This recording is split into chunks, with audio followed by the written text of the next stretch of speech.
Laglag sa mga otoridad ang pinaniniwalaang notorious na tulak umano ng iligal na droga matapos makuhanan ng 3.8 million pesos na halaga ng shabu sa isinagawang drug bypass operation sa lungsod ng Taguig. Kinilala ni Police Captain Kenny Kayat, Hepe ng Station Drug Enforcement Unit, ang suspek sa alias na Rowel, 26 anyos at residente ng barangay Pembo, Taguig.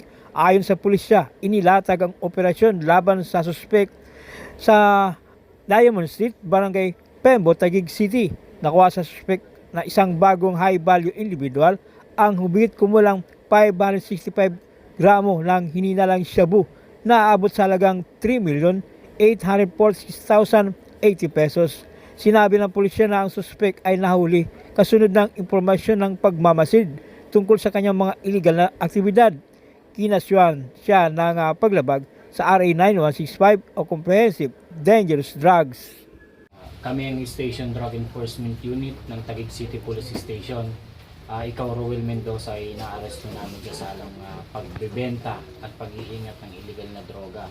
Ikaw ay may karapatang manahimik o magsawalang kibo. Ano man ang sasabihin mo ay pwedeng gamitin pabor o laban sa iyo. Ikaw din ay may karapatang kumuha ng sarili mong piling abogado. At kung wala naman, pagkakalubang ka ng ating gobyerno. At ikaw din ay may karapatang pumunta o magpasuri sa sarili mong doktor o hospital. At kung wala kang kakayanan, pagkakalubang ka ng gobyerno. Naintindihan mo ba lahat ng iyong karapatan? Dalawang drug suspects na kapwa itinuturing na street level individual o SLI, kabilang ang isang minor de edad, ang inaresto ng mga otoridad sa isang bypass operation sa lungsod ng Taguig. Ang mga suspect ay kinilala lang sa mga alias na Dad, 17 anyos, at alias Tako, 27 anyos, parang residente ng barangay Kalsada, Tipas. Batay sa ulat ng Station Drug Enforcement Unit sa pangunan ni Police Captain Kayad, nabatid na dakong 1:30 ng madaling araw nang maaresto ang suspek sa Kambal Buko, barangay Kalsada, Tipas, Taguig.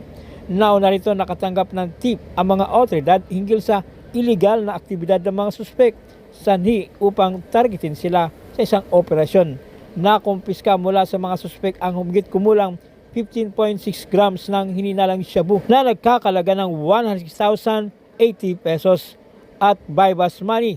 Sila ay kapwa nakapit na at kinasuhan ng paglabag sa Republic Act 9165 o Comprehensive Dangerous Drugs sa Piskalya. Ako si Police Corporal Mara, rin-rescue kita sa babawal ng ipinagbabawal na droga, yung Section 5 and 11 ha. Ikaw ay may karapatang manahimik, lahat ng iyong sasabihin ay maging laban sa iyo o pabor sa lahat ng hukuman. Ikaw ay may karapatang kumuha ng iyong sariling abogado. Kung wala kang sariling abogado, bibigyan ka ng gobyerno. Ikaw ay may karapatang pumili ng iyong sariling doktor na yung tagapagsuri. Kung wala ang sariling doktor, bibigyan ka ng gobyerno ng isa. Naintindihan mo ba ang karapatan mo? Isang matagumpay na operasyon ang isinagawa ng Taguig City Police Station na nagresulta sa pagkakaresto ng isang individual na sangkot umano sa pagbebenta ng pinagbabawal na gamot sa barangay Sembo. Kinilala ni Police Captain Kayad, Hepe ng Station Drug Enforcement Unit, ang suspect na si Alias Nico na isang street level individual o SLI na napaka sa kamay ng mga otoridad sa ikinasang anti-illegal drug bypass operation sa koordinasyon ng PDEA sa Calamansi Street, Barangay Sembo, Taguig City. Sa isinagawang operasyon, nakuha mula sa pangangalaga at kontrol ng suspect ang 6 na plastic sachet ng naglalaman ng hininalang shabu na may timbang na 21.2 grams at nagkakalaga ng 144,160 pesos at bypass money. Ako si Police Corporal Andres Manggao ng Station Drug Enforcement Unit Taguig City. Ikaw, Nico Nigapatan. Ikaw ay amin na reso sa salang paglabag sa Republic Act 9165, Section 5 and 11 sa pagbibinta at pag-iingat ng iligal na droga. Ikaw ay may karapatang manahimik o magsawalang kibo. Ano man ay iyong sabihin ay pwedeng gamitin pabor o laban sa iyo sa anumang uri ng hukuman dito sa Pilipinas. Ikaw rin ay may karapatang kumuha ng sarili mong abogado na iyong pili at kung ikaw walang kakayanan, ang gobyerno magkakalob sa iyo. Ikaw rin ay may karapatang kumuha ng sarili mong doktor na iyong pili upang sa iyo sumuri at kung ikaw walang kakayanan, ang gobyerno magkakalob sa iyo. Naunawaan mo ba iyong karapatan? Sa barangay Sembo pa rin naaresto ang isang individual na sangkot umano sa pagbenta ng ipinagbabawal na gamot. Kinilala ni Police Captain Kayad Hepe ng Station Drug Enforcement Unit ang suspect na si Alias Patrick, 40 anyos, na isang street level individual o SLI na napa sa kamay ng mga otoridad sa ikinasang anti-illegal drug bypass operation sa koordinasyon ng PDEA sa Cayumite Street, Barangay Sembo, Taguig City. Sa isinagawang operasyon, nakuha mula sa pangalaga at kontrol ng suspek ang 4 na plastic sachet na naglalaman ng hininalang shabu na may timbang na 16.5 grams, nagkakalaga ng 112,200 pesos at bypass money.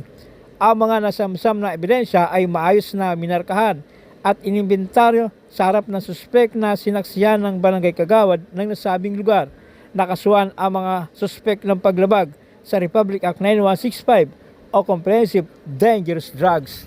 Ikaw, John Patrick Bastillo. Ako po si MSG Johnny Buyawe ng Station Drug Enforcement ng Taguig City. Ikaw ay aming inaaresto sa salang paglabag ng 9165, pagdadala ng illegal na droga at pagbebenta.